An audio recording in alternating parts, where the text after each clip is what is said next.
Hi everyone, my name is Phelisha Midy, and I am here to give a presentation on Caribbean diaspora engagement, as well as careers in development economics.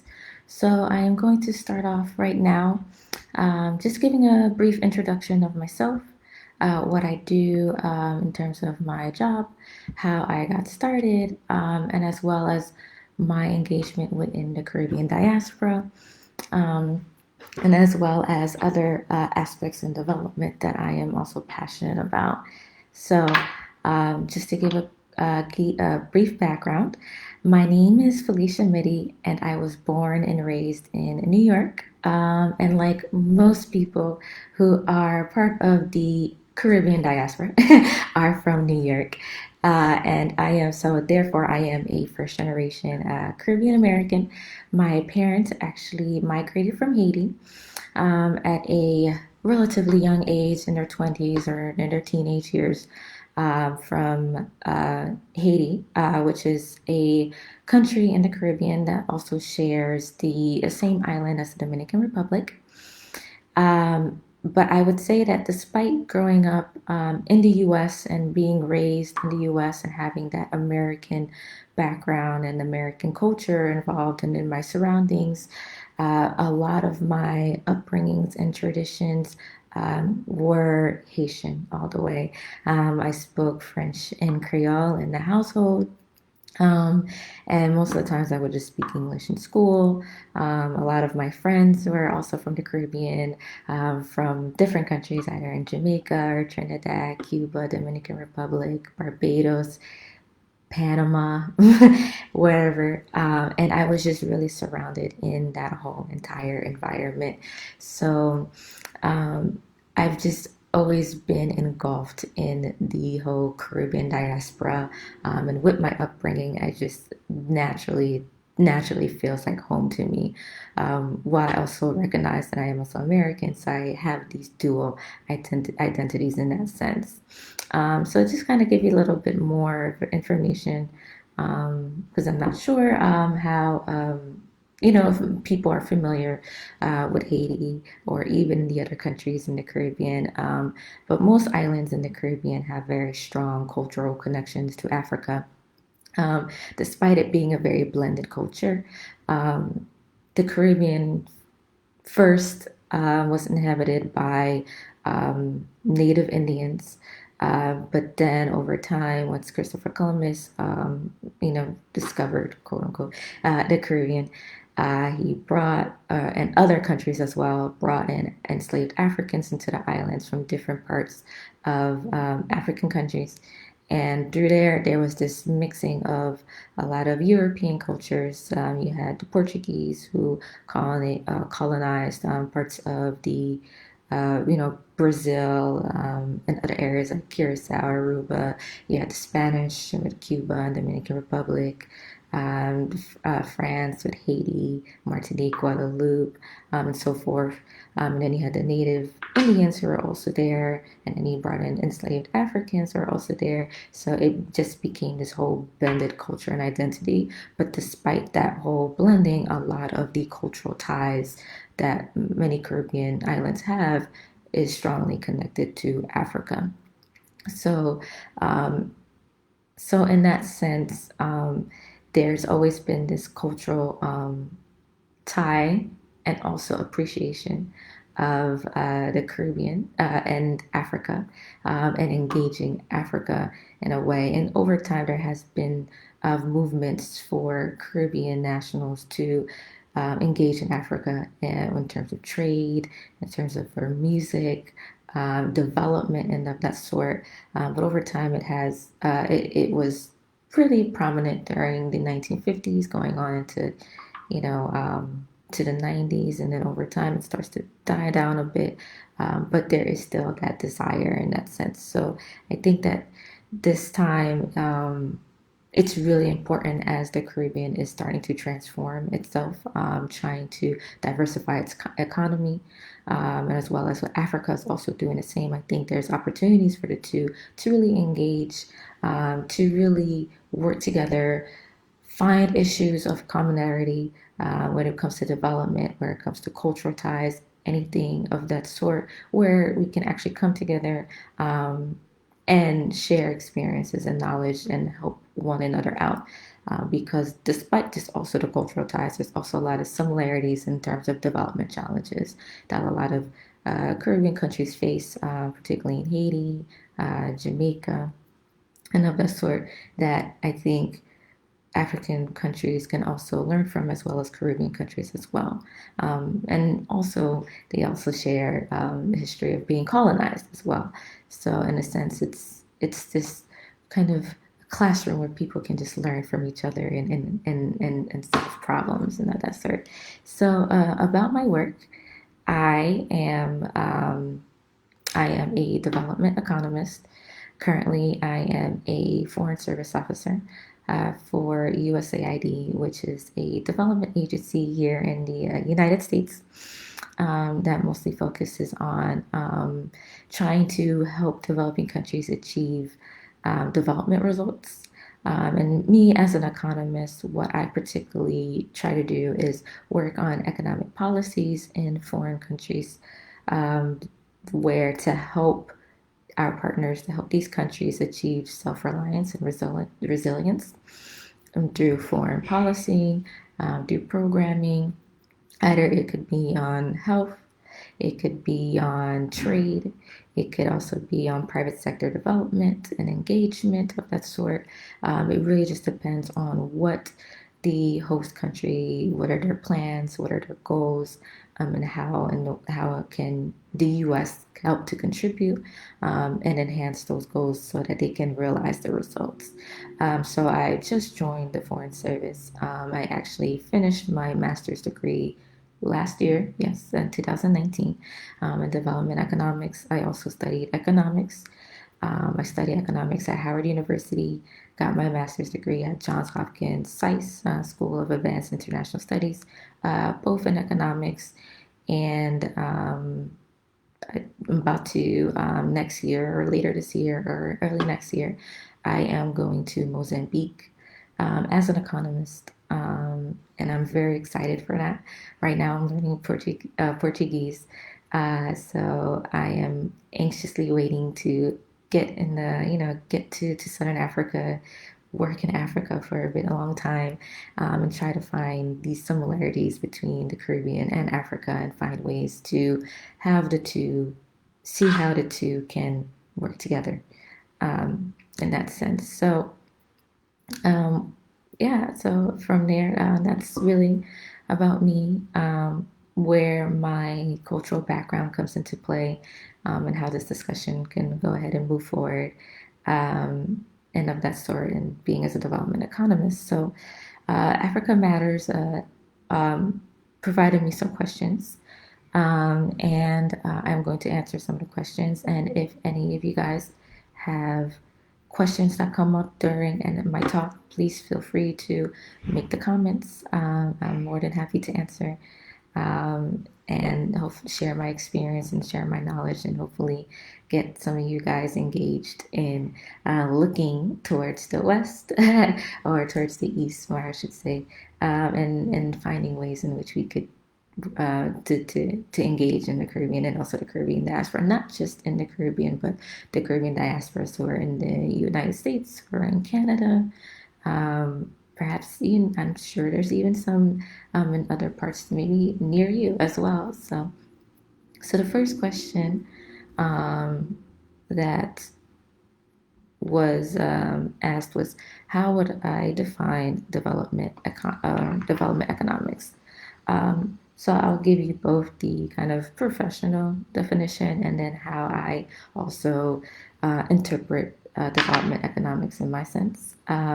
So professionally, development economics is considered like a branch of economics that mostly focuses in developing countries, that's helping them to improve social conditions as well as economic conditions. And I think the key term that makes it different than economics just in general is that it focuses mostly for developing countries. And when it comes to developing countries in that sense, it is a different approach in which usual traditional economic studies would have to rearrange in that sense, just because there are some formalities that make it a little bit difficult to to um, to engage or to implement policies that are occurring for developed countries with a bit more formal structures. So, but for me, what more of development economics and why I, or how I even got engaged in the whole subject, is through the fact that to me, what appeals to me about development economics is the whole problem solving aspect of it. That's how I got involved. I remember decided that I wanted to do economics was a during my first week of college. I had no idea what I was doing.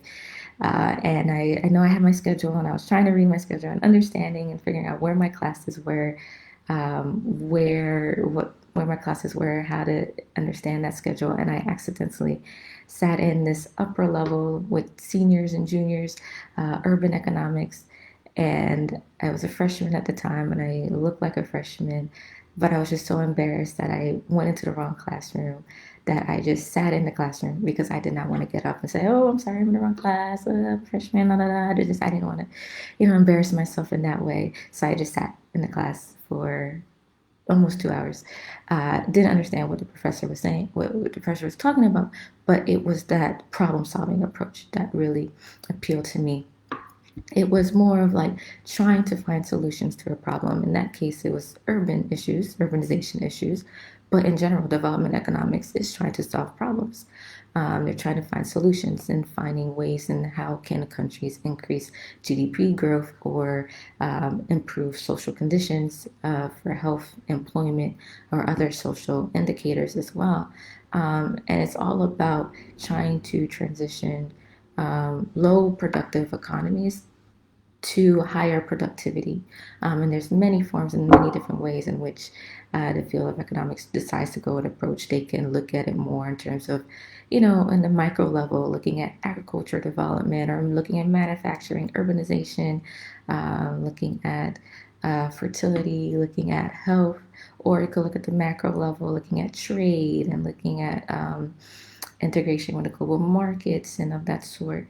So there's many different approaches, and a lot of development economics have different ideas in different ways. Um, Definitely research and figure out which way you think is the right way. But it's all about just problem solving. And if anyone has been trying to figure out ways in which trying to figure how to make things work given the certain conditions and trying to transform it, pinpointing the specific areas, that is development economics in that sense. Um, and you're probably already thinking about it in your communities. It doesn't have to be very. When people hear economics, they tend to get very scared and they tend to run away because it's a lot of math and graphs and all these other things. But there is a way to kind of conceptualize it in a way that is more tangible for you to see in that sense. So there's this particular one in development economics that when you're trying to find kind of ways in which one can help to solve problems, and it's called one in particular is like growth diagnostics and looking at decision making trees, and a lot of that is like research based. So there are ways in which you can try to find a problem through research, asking questions, looking at previous examples, but it's just trying to find exactly what is that problem, trying to find out what the problem is, what are potential solutions to the problem, but then also looking at how that solution can then impact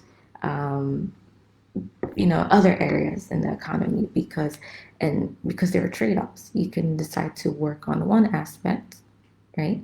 But then you could cause another problem. And I think that's where a lot of the main challenges when it comes to working in developing countries happens, because not oftentimes it's not just one problem. It's not usually just one issue. It's a variety of issues. And trying to pinpoint that one problem, you either can't solve it unless you solve another issue. But then if you solve another issue, you can cause other issues. Like if you're looking at urbanization, issue of displacement, right? How can one go about urbanizing a city without trying to displace a lot of people? But having urbanization and having ways in which you can help to grow different industries helps to boost the economy. But then you have to think about, well, what about the people who are living in areas that aren't, uh, that's, considered, uh, living on properties in which aren't registered or doing land tenure of that sort, and trying to figure out ways, where do we put those people? So there's ways in which economists go about it. You could follow people such as Danny Roderick. He talks about this decision making tree for people who are interested in trying to figure out, how do we find more root causes to problems. I can put the links up in the comments after this chat for people who are interested. But a couple of economists to follow, who I also follow, both young and older. I really like Dembi Samoyo. She's actually a development economist from Zambia, and I believe Zambia, and she is, what I do think is very interesting is that she comes from a developing country, so she brings that perspective, whereas other development economists might not have. They might just have worked in the developing countries, but she's actually lived it, gone through it. Other couple of ones are like Michael Kramer, Melissa Dell, Denny Roderick, and of that sort. And if you're interested in more, there are a couple of podcasts to follow to get more of it, enhanced knowledge in that subject. And I'm trying to find ways in which it doesn't get too technical, because I don't want to scare you guys, because it can get a bit scary. You just see numbers and graphs and equations, and I want to make it as simplified as possible. You can look at Freakonomics podcasts, look at developingeconomies.org, in which they would actually, they will talk about specific issues in different countries, and provide potential policy solutions. The Harvard Kennedy School also does a really good job, have a couple of blogs, a couple of research papers, where one can actually learn about these things, learn about issues, how research or development economists are going about it, their research, their potential ideas. But the point of it is just trying to enhance your exposure, and figuring that out. You can also look at the Global Economy podcast as well. Um, so another question that was asked is, how can we unlock the economic development of the Caribbean and the Caribbean diaspora? And I'm actually going to touch upon that a bit later on, because it combines another aspect in which I talk about. So as I move forward, so I'll address that. But I think something that's very important is a question that was very interesting, which I am curious to know if this also is an issue for various African countries, is how has immigration impacted the economic development of the Caribbean? If you guys could just give me 1 second, I just need to find my charger. My battery's about to die.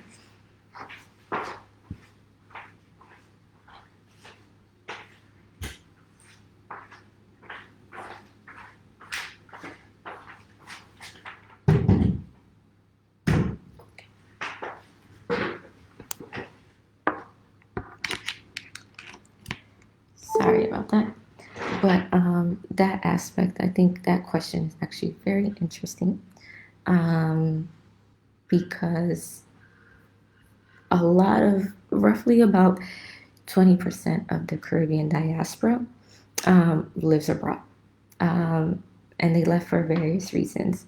They left to find better economic situations, to escape human rights violation, issues of government stability, and different living conditions, and also having opportunities, economic opportunities, because the Caribbean, as I said, was when it came to colonization and slavery, and then followed by independence for a lot of the countries, um, had to then, similar to Africa, some to various African countries, had to figure out how to create this new, how to govern and how to run a country that was former colonized, that had this, from different European countries, and trying to figure out how to govern the society, how to move forward, how to grow the economy in that sense. And in a way, it's similar to what former colonized countries in Africa had to go through. Um, so, in doing these things, there's been, periods in the moments in which there were dictatorships, or um, there was a lot of political and government instabilities and changing of governments and coups and of that sort. So during these times, especially later on, within the 1950s, a lot of the Caribbean diaspora left, went to the US, went to Canada, or went to other various countries in the Caribbean if they couldn't afford to go to to the Americas. And a lot of these countries that left were, from Haiti and Cuba and Dominican Republic and Jamaica. In fact, I think they have the main diasporas, you know, from the Caribbean diasporas come from these countries. And in a way, what has happened is that there's been a brain drain, in which, um, the people who were able to leave were highly skilled professionals, um, and they left because they needed to find economic opportunities or to escape some type of political instability, which in turn then left people in the island who either did not have the skills, um, which then made productivity in the island to be low because they weren't as educated as the ones who left. Um, and then, as well as then, there was less interest in investment that came into the countries, and there was formations of more informal networks, and it decreased opportunities for to enhance knowledge and training transfers within each other, because it just left this void, in that sense. So um, so in a way, it's, you know immigration from the Caribbean has has hasn't been able to um, compounded on opportunities in which the country can grow and thrive and move forward more economically because people just left. Um, but as well as people left, there is also moments in which the people who are left do give back, and they give back in terms of remittances or in other investment opportunities. And remittances has played a stabilization role for a lot of these countries in the Caribbean, because it fuels consumption. And in a way, it helps to reduce poverty because the money in which the diaspora is used to send back home is helping to feed a family or send someone to school or buy groceries or start businesses and of that sort. But the thing about remittances is, and you can see it in times of here, it's that with remittances, it's dependent upon the health of the countries in which the diasporas are in.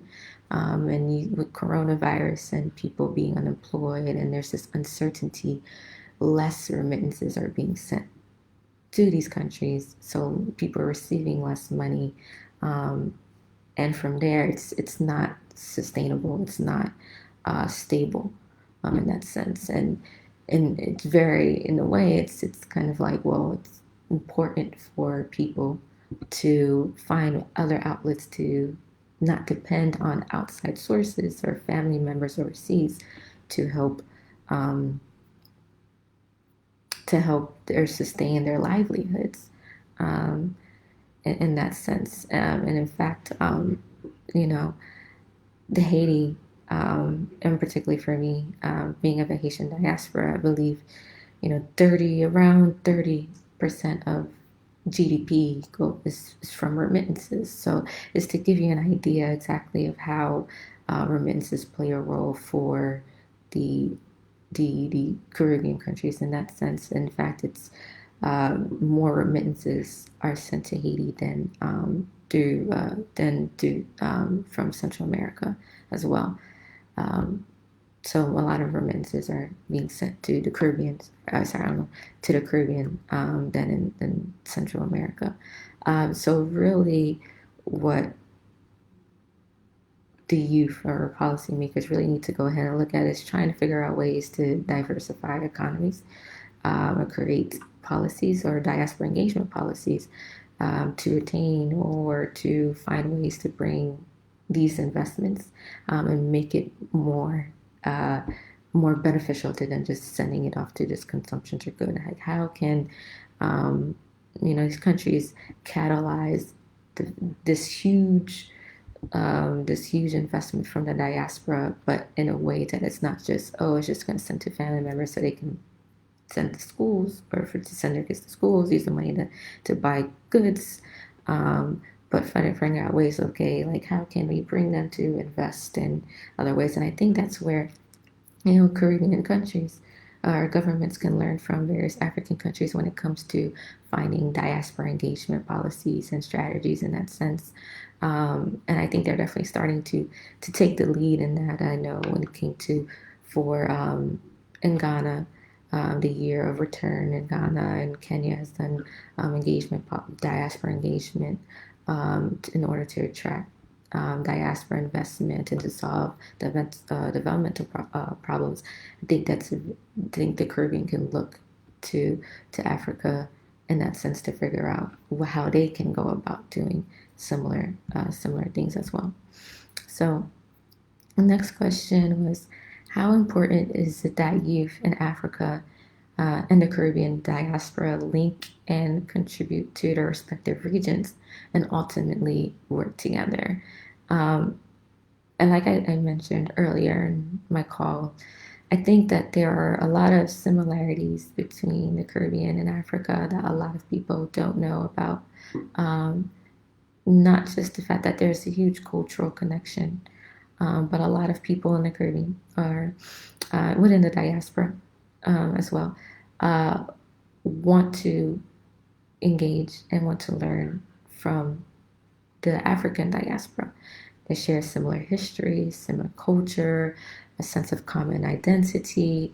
They went through colonization. They went through various forms of apartheid and civil rights issues. Um, so, during times in which American interventions in different countries, like in Cuba, the Americans would implement. This was during the 1950s, in which they would have they'll section off, train carts by race and by color.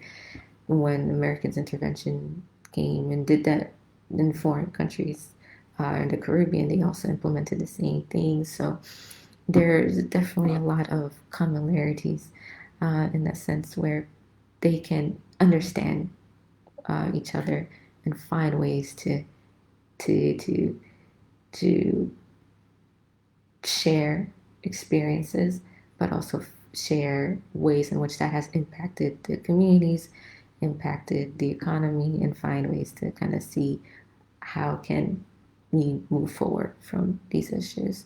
But in as ways, they also we want to learn, and we want to learn from each other to help advance the country, or, the countries. You had people like Marcus Garvey. He was a Jamaican political activist and a Pan Africanist who developed Garveyism, where it was to promote the unification and the empowerment of Black people from the U.S. and the Caribbean, and to promote reparations for people in the African diaspora, as well as people in the African continent, and really advocated for the engagement of the two. You can even go back into looking it through in a musical perspectives as well, where you had artists who would sing songs about um, decolonization or um, going back home and learning and engaging and of that sort. Um, I know there are Haitian songs that talk about it. You have, songs from Jamaica, um, that and like Bob Marley who expresses finding this unification, finding the common, engaging in that sense. And then there's also issues of social economic issues of crime and health and inequality that both countries face, both regions face in the Caribbean and in Africa. And since we share a lot of history um, and similarities, it's not too far off from each other, and it's just a way to engage and learn from one another.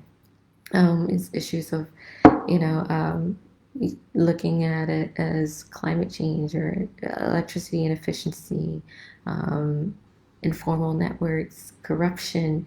There's ways in which we can learn from each other and learn about our problems and find ways of, okay, this is what's going on in Haiti when it comes to, let's say, depending on remittances. Well, X country in Africa also have the same thing. What did they do to help advance or capitalize on that investment opportunity to the betterment of the whole country? There's a lot of knowledge and skill transfers that happened before, when it came to the Ebola outbreak. Uh, Cuba sent doctors to help out in need, to help out during the Ebola outbreak. I believe they're doing the same thing when it comes to COVID-19. Um, and then on a musical front, kizomba and samba, um, a lot of it has cultural similarities to Zouk music and Haitian music in the Caribbean. So there has been engagement, and there is that interest. And I just think that we need to look at the interest and find ways in how we can grow it and put it more towards development challenges and working more together.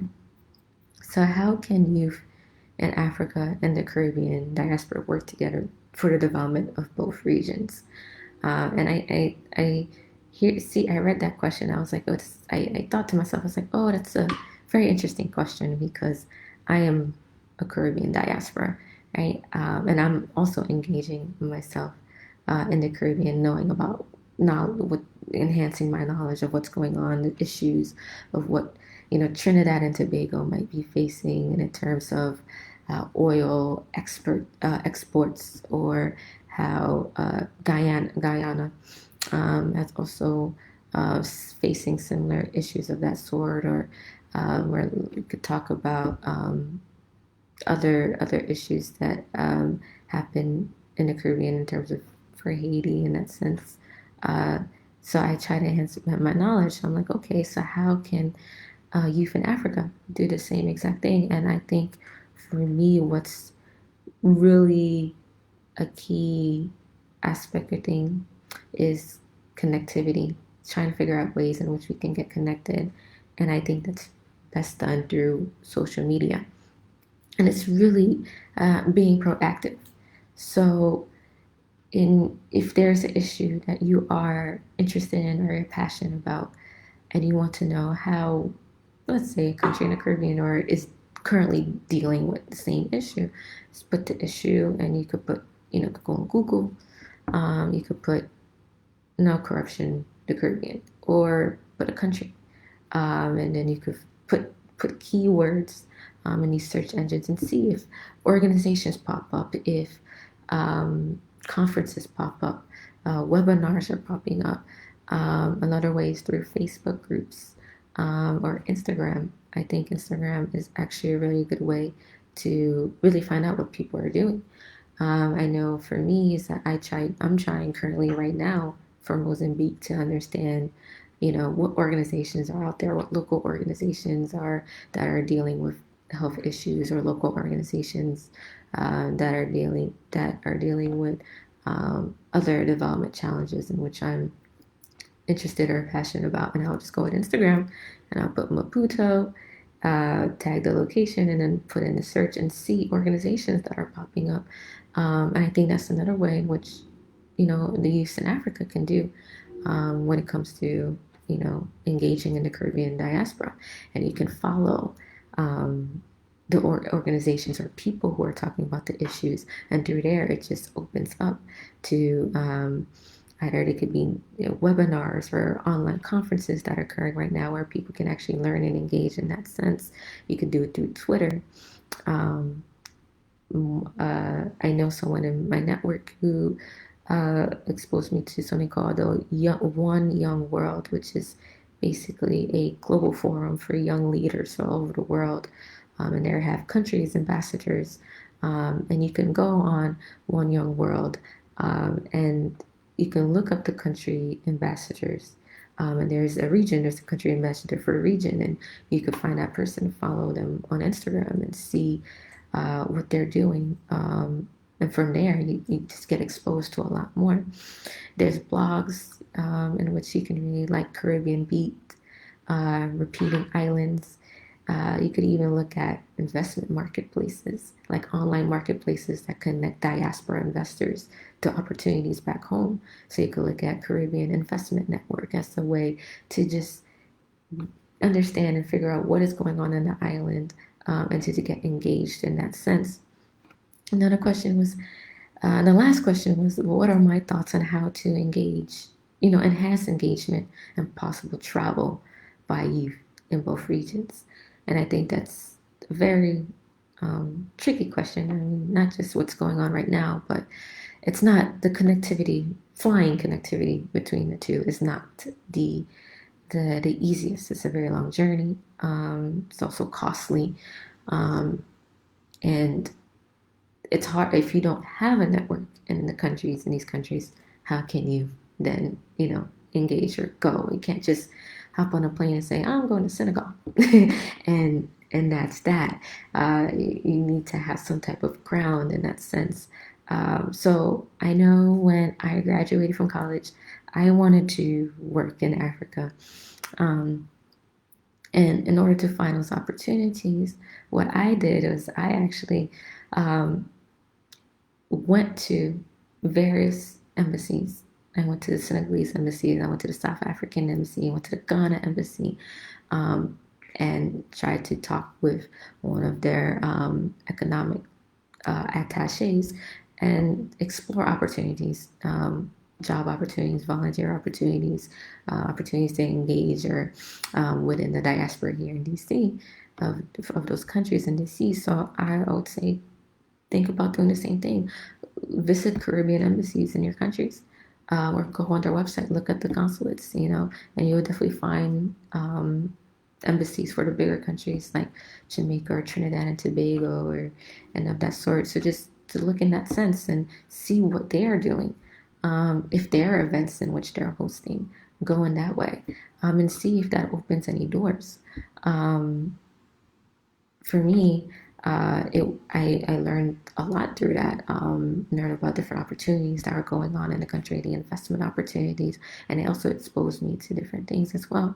And then the other thing would be travel groups, looking at independent travel groups. There's one, it's called Uncommon Caribbean, which uh, they would organizations would bring people to the Caribbean and have this more independent, uncommon experience than outside the resorts that a lot of people know about when it comes to engaging in the Caribbean and engaging in the local people, knowing the history, knowing the language, knowing how the identity is formed and shaped. So, looking at those independent groups there, and you can definitely find more of those groups the more you get engaged within the diaspora.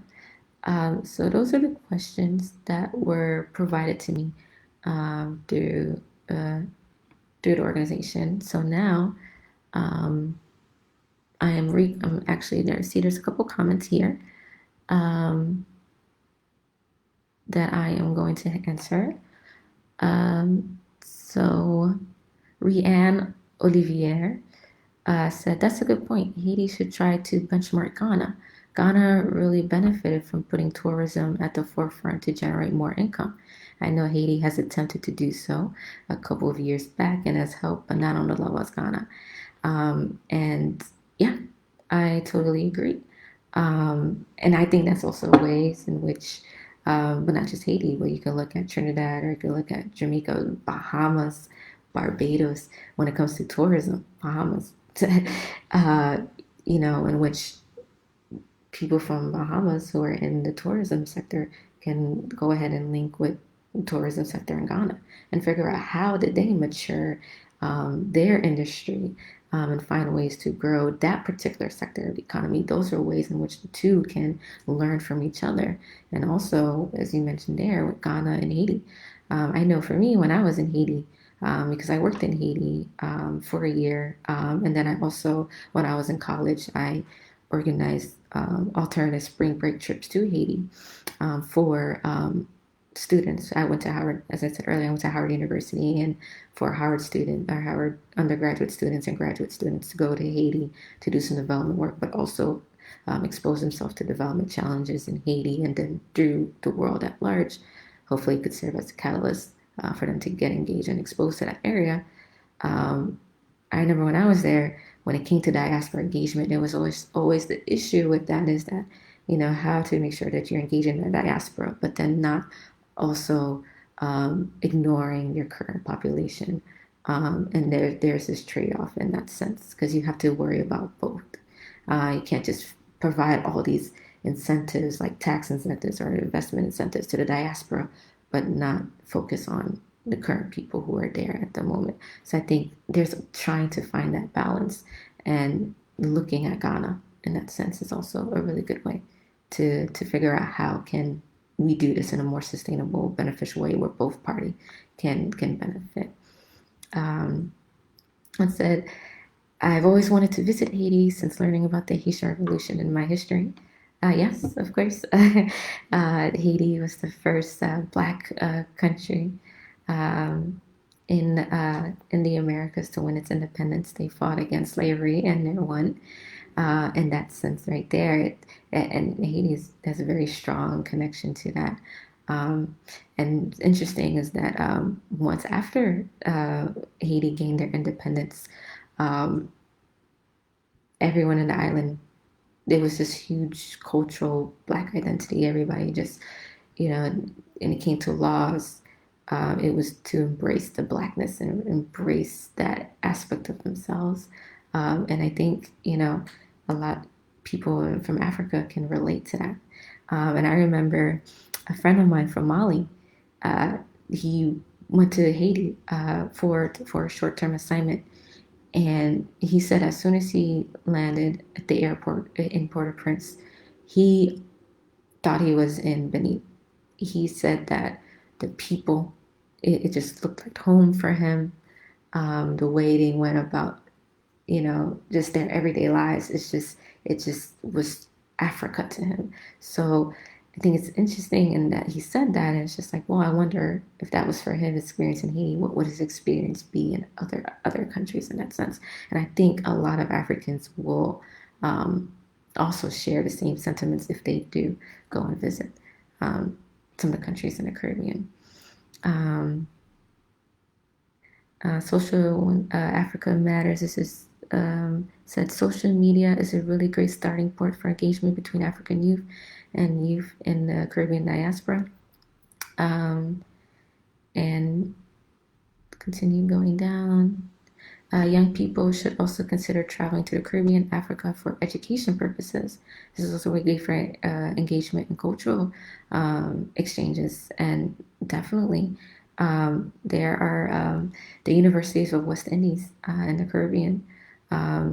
It's considered a very premier university, seeing ways in which if there are exchange opportunities in that sense, or finding ways um, maybe youth in foreign, in African countries can go to their universities and see if they can partner with a university like the University of West Indies to see if they could do a summer exchange program or something of that sort to find ways to create that linkages.